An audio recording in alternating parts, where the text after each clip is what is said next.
Poker is often written off as just another form of gambling, but when you look at its history, it started as a luxury item for 14th century royalty, with hand-painted decks featuring gold leaf and rare pigments.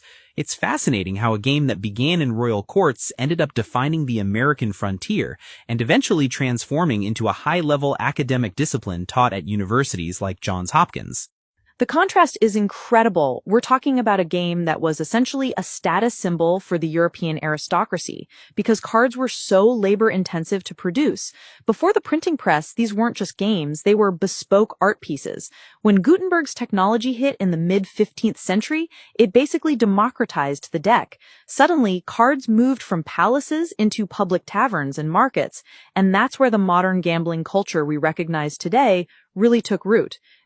It's a huge shift, going from a gold-leafed status symbol to something a commoner could pull out in a smoky bar. And while many people associate modern poker with Texas, the game's actual lineage points somewhere else entirely. It really seems to have evolved from a French game called poke. That's exactly right. The name poke likely comes from the German word poken, which translates to brag or to knock. French settlers brought it to New Orleans in the early 19th century. In that multicultural environment, specifically on the Mississippi riverboats, it transformed. American players added more complex betting and strategic layers, and the name phonetically shifted from poke to poker. It's a quintessential American evolution, taking an old-world concept and turning it into something much more intense and psychological. And the Mississippi riverboats were basically floating casinos. That's where the standard 52-card deck really solidified, right? It wasn't just a leisure activity, it was a high-stakes ecosystem for merchants, soldiers, and professional gamblers. It was brutal. These riverboat gamblers and prospectors carried the game westward as the frontier expanded. By the time it reached the saloons of the Old West, poker had become the ultimate test of nerve. It wasn't just about the cards you held, it was about the psychological pressure you could apply to the person sitting across from you. That's where the poker face became a survival skill. Which brings us to Las Vegas in the mid-20th century. That's when poker moved from the back rooms into the mainstream. It's wild to think that the World Series of Poker, which now draws tens of thousands of people, started in 1970 with only 7 players. Benny Binion is the legend behind that. He hosted it at Binion's Horseshoe, and in that first year, they didn't even have a formal tournament structure. They just played cash games and then voted on who they thought was the best player. Johnny Moss won that first title. But the real turning point for the public's imagination was 2003 with the Moneymaker Effect. Chris Moneymaker. The name sounds like a movie script. An amateur accountant from Tennessee wins an $86 online satellite and ends up winning the main event for $2.5 million. It proved that anyone could beat the pros. It revolutionized the game. It wasn't just the money, it was the accessibility. Suddenly, millions of people realized they could learn the strategy from home and compete on the global stage. But even with that massive boom, there's still a glaring demographic gap. For instance, women represent only about 3 to 5% of the player pool in major tournaments. No woman has ever won the WSOP main event. That's a striking statistic given how much the game emphasizes skill over physical traits. You have pioneers like Barbara Enright, who was the first woman inducted into the Poker Hall of Fame and the only woman to ever reach the WSOP main event final table, finishing 5th back in 1995. But why do you think the numbers haven't moved more significantly since then? There are deep-seated cultural factors. Historically, poker rooms were seen as these boys' clubs associated with smoke, alcohol, and a certain level of degenerate behavior. Even though that's changed, modern rooms are often quite professional. The intimidation factor in live settings remains. Research suggests women might also be more sensitive to the psychological impact of losses, whereas men are often more driven by pure competition.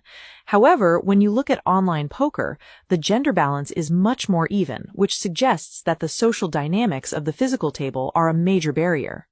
That makes sense. Online, you're just a screen name. It's pure strategy.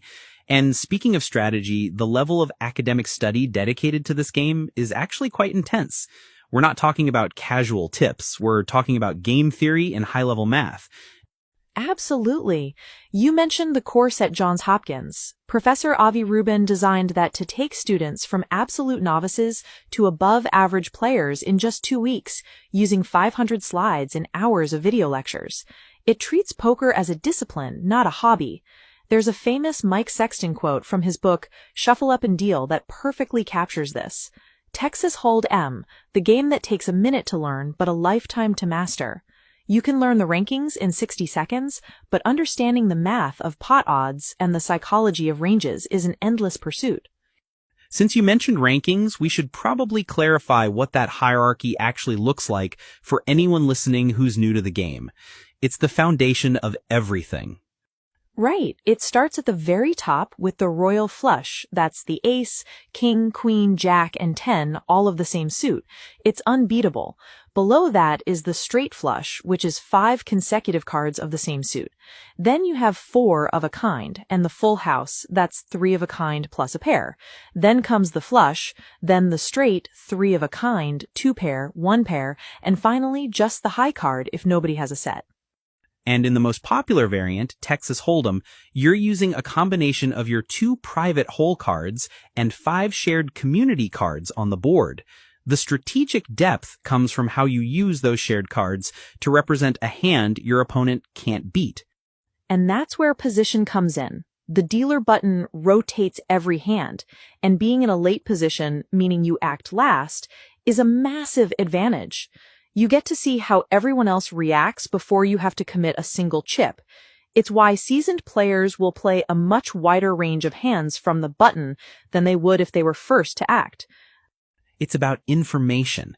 The more you have, the better your decisions. This whole underground yet intellectual vibe was captured perfectly in the movie Rounders in 1998. Matt Damon's character, Mike McDermott, is basically the poster child for the poker anti-hero. Roger Ebert's review of Rounders is famous for calling it a recruiting poster for gambling. He noted that unlike most movies that serve as dire warnings against the vice, Rounders makes it look incredibly cool and strategic. It was based on the real-life Mayfair Club in New York, which was a legendary training ground for pros like Eric Seidel and Dan Harrington. The film really hammered home the idea that poker isn't about luck, it's about skill. One of the most iconic scenes is when Mike walks into a room of judges and reads every single one of their hands perfectly.